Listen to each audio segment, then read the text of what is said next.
Assalamualaikum warahmatullahi wabarakatuh. Perkenalkan, saya Sofia Ulfah, dosen Prodi D4 Rekayasa Perangkat Lunak Politeknik Balekambang, Jepara.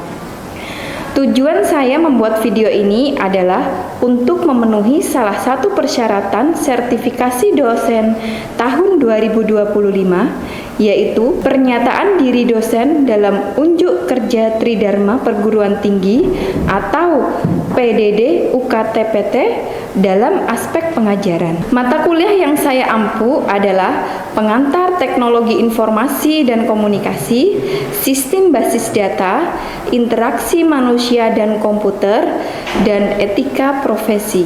Pada kesempatan kali ini, saya akan menyampaikan pengajaran mata kuliah Pengantar Teknologi Informasi dan Komunikasi dengan kode makul A01107. Mata kuliah ini adalah mata kuliah wajib yang didapatkan pada semester 1 dengan bobot 2 SKS teori. Tujuan pembelajaran mata kuliah ini yaitu membekali mahasiswa dengan pemahaman fundamental tentang dunia digital serta kemampuan untuk berinteraksi secara cerdas dan bertanggung jawab. Secara lebih rinci, tujuan utamanya meliputi mengenali dan memahami konsep dasar TIK. Mahasiswa diharapkan memahami apa itu data, informasi, teknologi, dan bagaimana elemen-elemen ini saling berkaitan untuk membentuk sistem TIK. Mengembangkan literasi digital, meningkatkan kemampuan mahasiswa dalam mencari, mengevaluasi, menggunakan, dan membuat informasi secara digital, serta berinteraksi secara efektif dan aman di lingkungan digital. Memahami komponen utama sistem komputer. Mahasiswa akan dikenalkan pada fungsi dan interaksi antara perangkat keras seperti CPU, memori, perangkat input-output, dan perangkat lunak seperti sistem operasi dan aplikasi. Mempelajari dasar-dasar pengenalan informasi. Singkatnya, mata kuliah ini bertujuan untuk membentuk individu yang tidak hanya melek teknologi, tetapi juga mampu menggunakan TIK sebagai alat produktif dan bertanggung jawab di berbagai aspek kehidupan dan profesi. Bahan kajian pada mata kuliah Pengantar Teknologi Informasi dan Komunikasi ini adalah sebagai berikut. Pertama, pengenalan komputer. Kedua, perangkat keras komputer. Ketiga, perangkat lunak komputer. Keempat, sistem bilangan. Kelima, jaringan komputer. 6, multimedia. 7, pengembangan sistem informasi. 8, basis data. 9, e-commerce. Capaian pembelajaran lulusan atau CPL Program Studi Rekayasa Perangkat Lunak yang dibebankan pada mata kuliah ini yaitu 1. Sikap dan tata nilai. Menunjukkan sikap bertanggung jawab atas pekerjaan di bidang keahliannya secara mandiri, adaptif terhadap perkembangan ilmu pengetahuan dan teknologi, khususnya di bidang teknologi informasi dan komunikasi. 2. Penguasaan pengetahuan. Menguasai permasalahan tentang sistem kritis yang meliputi ketergantungan, ketersediaan, kehandalan, keselamatan, dan keamanan sistem. Menguasai proses pengumpulan kebutuhan perekayasaan yang meliputi studi kelayakan, kebutuhan, elisitasi, proses validasi, dan manajemen. Menguasai spesifikasi sistem kritis yang meliputi spesifikasi risk driven, spesifikasi keselamatan, spesifikasi keamanan, dan spesifikasi kehandalan perangkat lunak. Ketiga, ada keterampilan umum. Mampu menerapkan pemikiran logis, kritis, sistematis, dan inovatif dalam konteks pengembangan atau implementasi ilmu pengetahuan dan teknologi yang memperhatikan dan menerapkan nilai humaniora yang sesuai dengan bidang keahliannya. Mampu menunjukkan kinerja mandiri, bermutu, dan terukur. Mampu mengambil keputusan secara tepat dalam konteks penyelesaian masalah di bidang keahliannya berdasarkan hasil analisis informasi dan data. Mampu mendokumentasikan, menyimpan, mengamankan, dan menemukan kembali data untuk menjamin kesahihan dan mencegah plagiasi. 4. Keterampilan khusus, mampu mengaplikasikan teori, prinsip-prinsip, tools, dan proses-proses sebagaimana teori dan prinsip-prinsip ilmu komputer dan matematika untuk mengembangkan dan perawatan dari sistem yang kompleks. Mampu menganalisis dan menspesifikasikan kebutuhan perangkat lunak melalui hubungan kerja yang produktif dengan para stakeholder proyek. Capaian pembelajaran mata kuliah atau CPMK. Mahasiswa dapat mengetahui dan memahami apa itu komputer. Mahasiswa dapat mengetahui dan memahami prinsip dasar perangkat keras. Mahasiswa dapat mengetahui dan memahami prinsip dasar perangkat lunak. Mata kuliah pengantar teknologi informasi dan komunikasi adalah fondasi penting bagi siapapun yang ingin memahami dunia digital modern. Mata kuliah pengantar teknologi informasi dan komunikasi dengan tema sistem bilangan adalah dasar yang sangat penting bagi mahasiswa. Memahami bagaimana komputer berpikir dalam biner serta bagaimana mengkonversi antar sistem bilangan, desimal, biner, oktal, heksadesimal. Metode pembelajaran untuk mata kuliah ini yaitu metode kuliah interaktif dengan penjelasan konseptual yang kuat. Metode kuliah interaktif dengan penjelasan konseptual yang kuat terdiri dari penjelasan teori yang jelas, memulai dengan dasar-dasar setiap sistem bilangan, visualisasi dengan menggunakan slide presentasi yang menarik dan visual yang jelas, memanfaatkan animasi atau ilustrasi untuk menunjukkan bagaimana nilai suatu bilangan direpresentasikan dalam berbagai basis. Mengajak mahasiswa berinteraksi dengan mengajukan pertanyaan dan mendorong mereka untuk memecahkan masalah secara langsung di kelas. Pembelajaran mata kuliah pengantar teknologi informasi dan komunikasi dilaksanakan 16 kali pertemuan atau 16 minggu. Penilaian akhir mata kuliah disepakati dalam kontrak kuliah yang meliputi 4 komponen. Komponen pertama, absensi kehadiran dengan presentasi 10%. Yang kedua, tugas dengan presentasi 25%. Yang ketiga, UTS dengan presentasi 30%. Dan yang keempat, UAS dengan presentasi 35%. Sehingga bobot penilaian totalnya yaitu 100%. Untuk sanksi yang mempengaruhi nilai hasil akhir sudah disepakati bersama dalam kontrak kuliah di awal pertemuan perkuliahan. Berikut ini video pembelajaran mata kuliah pengantar teknologi informasi dan komunikasi yang akan saya tampilkan dengan topik sistem bilangan yang mencakup jenis-jenis bilangan dan konversi bilangan. Selamat menyaksikan. Bismillahirrahmanirrahim.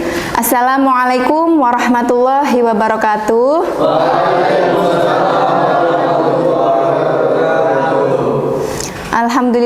Alhamdulillahirabbil alamin wa bihi nasta'in wa ala umuri dunya waddin wassalatu wassalamu ala asrofil anbiya'i wal mursalin sayyidina wa maulana Muhammadin amma ba'd. Jumpa lagi dengan saya pada mata kuliah pengantar teknologi informasi dan komunikasi. Gimana kabar kalian? Sehat? Alhamdulillah. Baik, sebelum kita mulai pembelajaran, marilah kita berdoa terlebih dahulu. Semoga perkuliahan di pagi hari ini mendapatkan hasil yang bermanfaat dan berkah barokah untuk kita semua. Berdoa bersama, mulai.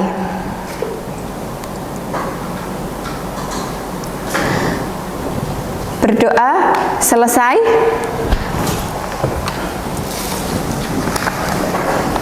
Saya absen dulu ya. Adakah hari ini yang tidak masuk? Hadir semua, Bu. Hadir semua. Baik.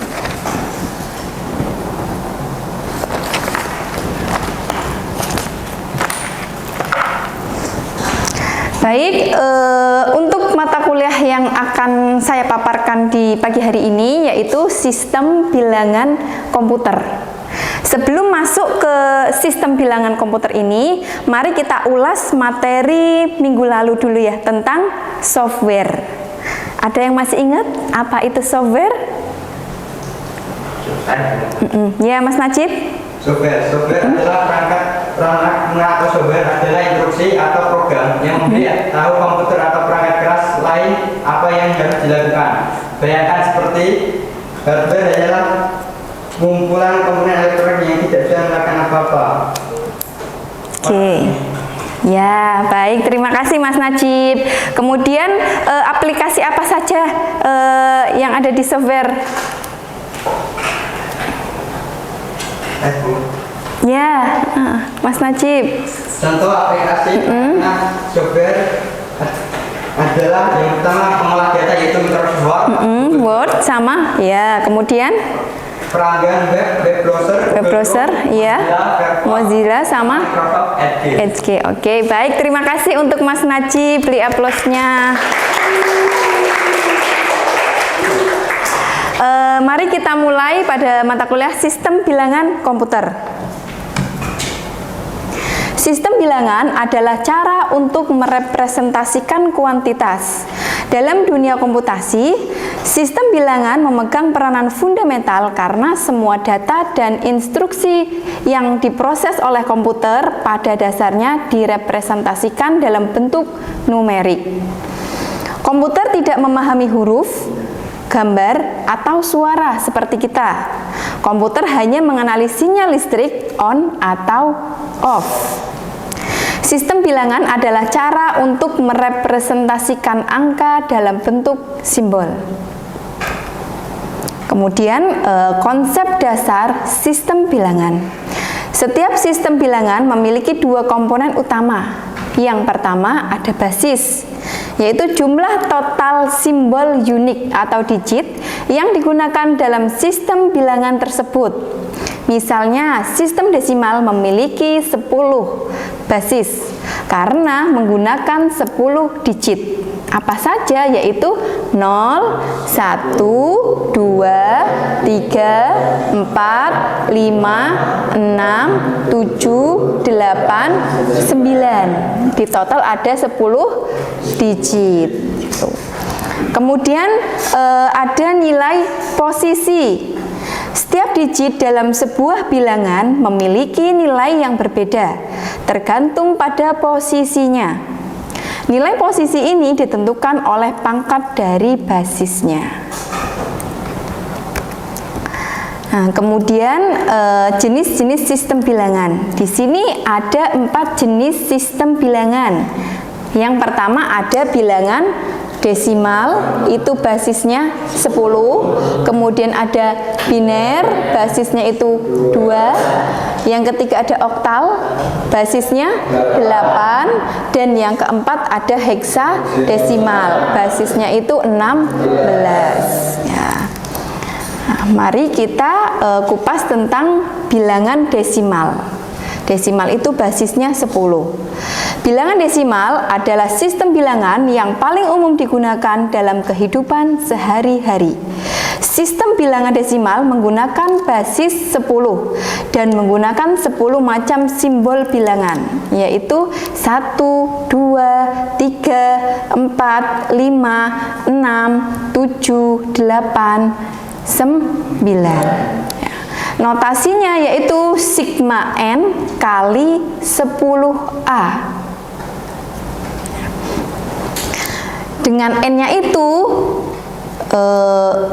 bilangan desimalnya sendiri, yaitu 0 sampai 9. A-nya itu nilai pangkat posisi. Nilai pangkat posisi itu ada yang negatif dan ada yang positif. Baik, untuk lebih jelasnya, mari kita lihat contoh ya. Di sini ada contoh. Bentar. Yang pertama 3, 2, 5. Nah, nilai posisinya itu diambil dari yang sebelah kanan. Yang sebelah kanan yaitu angka 5. 5 itu nilai posisinya 0. 2 itu nilai posisinya 1. 3 nilai posisinya 2. Nah, ini basisnya 10 karena desimal. Berarti 3 kali 10 pangkat 2 ditambah 2 kali 10 pangkat 1 ditambah 5 kali 10 pangkat 0 sama dengan 3 kali 10 pangkat 2 300. Kemudian ditambah 2 kali 10 pangkat 1 20. Kemudian 5 kali 10 pangkat 0 5. Jadi hasilnya 3, 2, 5. Ini paham? Paham ya? Terus kemudian kalau yang ada komanya, misal 3, 2,5, itu yang di belakang koma itu nilainya negatif. Kemudian yang di depan koma itu nilainya positif. Jadi contohnya ini 3, ini 0, ini 1, ini 2 kali 10 pangkat 2 ditambah 3 kali 10 pangkat 1 ditambah 5 kali 10 pangkat min 1. Nah, diingat-ingat ya, yang di belakang koma itu nilainya negatif. Yang di depan koma itu nilainya positif. Gitu. Jelas? Jelas. Jika jelas kita lanjut ya. Baik, lanjut di sini basis 2 yaitu biner. Dalam sistem biner mempunyai simbol angka atau numerik sebanyak 2 buah simbol, yaitu 0 dan 1. Bilangan ini adalah bahasa asli komputer. Setiap 0 dan 1 disebut bit. Kumpulan 8 bit disebut byte. Nilai suatu bilangan basis 2 dalam basis 10 dapat dinyatakan sebagai simbol berikut. Simbolnya itu sigma n kali 2A. Kenapa 2? Karena basisnya 2. N-nya itu 0 dan 1. A-nya itu tadi nilai pangkat posisi sama ya. Contoh di sini.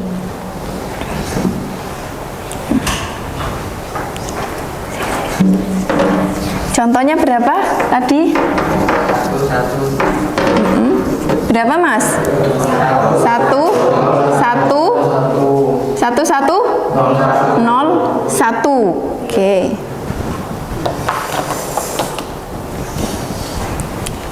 1101 sama dengan 1 di sini nilai pangkatnya 0. 0 di sini nilai pangkatnya 1. 1 di sini 2. Terus kemudian selanjutnya berarti 3.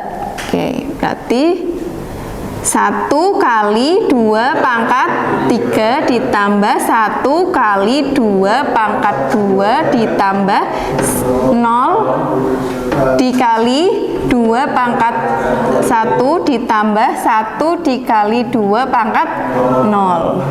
Oke. 1 kali 2 pangkat 3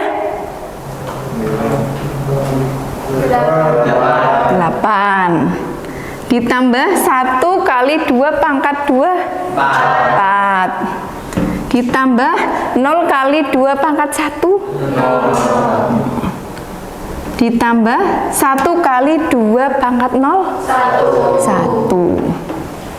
Jadi hasilnya 13. 13 itu nilai desimalnya. Gitu. Nilai binernya yaitu 1101. Tuh. Gimana? Jelas? Jelas. Kita lanjut.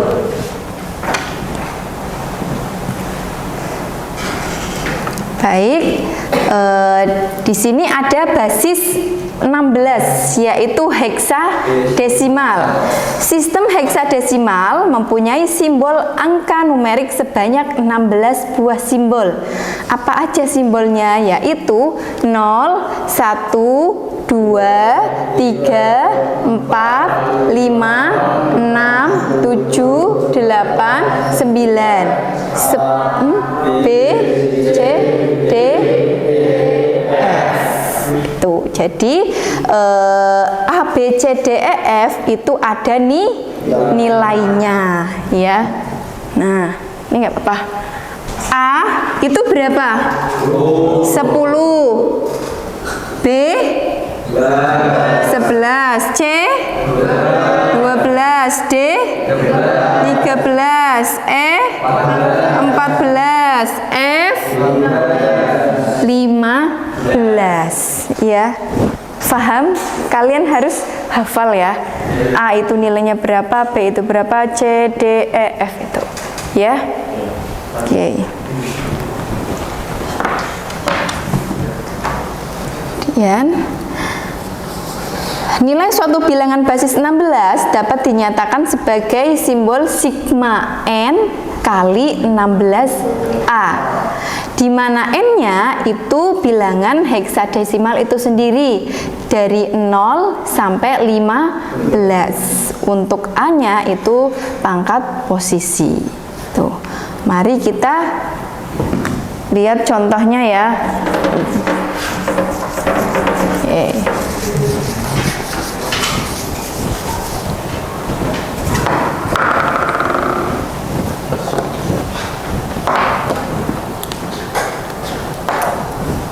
Contohnya di situ berapa? Koma 1A sama dengan A itu berapa? 10. Pangkatnya berarti? Ingat-ingat. Minus dan plus. Min 2. 1 itu? Min 1. Kalau E? 0. Oke, jadi E itu berapa? 14. 14 kali berapa? 16. Kenapa 16? Karena basisnya 16. Oke. 0 tambah 1 kali 16 pangkat min 1 ditambah A itu berapa? 10. 10 dikali 16 pangkat min 2 sama dengan 14 kali 16 pangkat 0 berapa? 14. Kemudian 1 kali 16 pangkat min 1 0,0625. Kemudian 10 kali 16 pangkat min 2 0,039. Oke. Sama dengan berapa? 0664 06 25 10. Nah, ya, ini hasilnya. Baik. Kemudian selanjutnya ada konversi desimal ke biner. Yaitu konversi bilangan desimal ke biner adalah salah satu dasar dalam memahami bagaimana komputer bekerja. Metode yang paling umum dan mudah dipahami adalah metode pembagian berulang dengan sisanya. Untuk lebih jelas, mari kita contohkan. Di sini ada bilangan 77. Mau dikonversikan ke bilangan biner, ya. Ini desimal ke biner. Nah, 77 dibagi 2 berapa?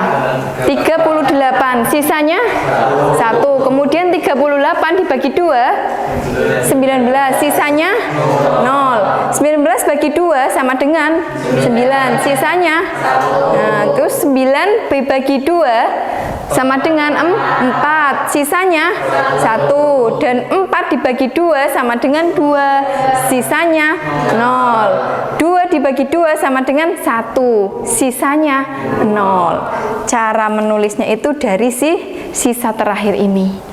Nah, sisa terakhir ini yang ditaruh di depan. Jadi sama dengan 1001101 itu nilai binernya.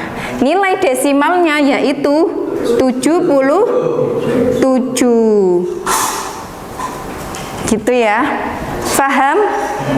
Paham semua? Baik, di sini ada 3 soal. Monggo Mbak Uma dan Mas Robi silakan maju ke depan. Sudah, silakan duduk. Terima kasih Mas Robi.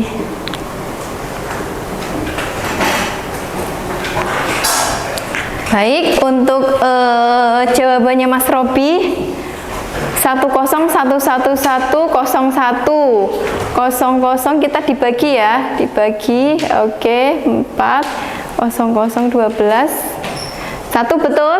Betul. Hasilnya 3 betul ya. Kemudian 1012 hasilnya 5. Jadi hasil dari 1011101 itu binernya, oktalnya itu akan mendapatkan 135. Gitu. Betul ya. Kemudian yang punya Mbak Uma 53453 dibagi 16 sisa 3, oke. 3340 dibagi 16 sama dengan 208 sisa 12. 208 dibagi 16 sama dengan 13 sisa 0. 13 dibagi 16 sama dengan 0 sisa 13. Jadi 5345310 sama dengan hasilnya itu DOCD ya. Ini ada yang belum jelas, silakan ditanyakan. Gitu ya. Paham? Paham ya. Sudah jelas semua? Sudah, alhamdulillahirabbil alamin. Untuk materi sistem bilangan ini sudah selesai sampai di sini. Ya, kita ketemu di minggu depan pada materi jaringan komputer. Baik, jika tidak ada lagi yang ditanyakan, mungkin cukup sekian perkuliahan dari saya. Marilah kita tutup perkuliahan di pagi hari ini dengan bacaan hamdalah. Alhamdulillahirabbil alamin. Sekian dari saya, kurang lebihnya mohon maaf. Assalamualaikum warahmatullahi wabarakatuh.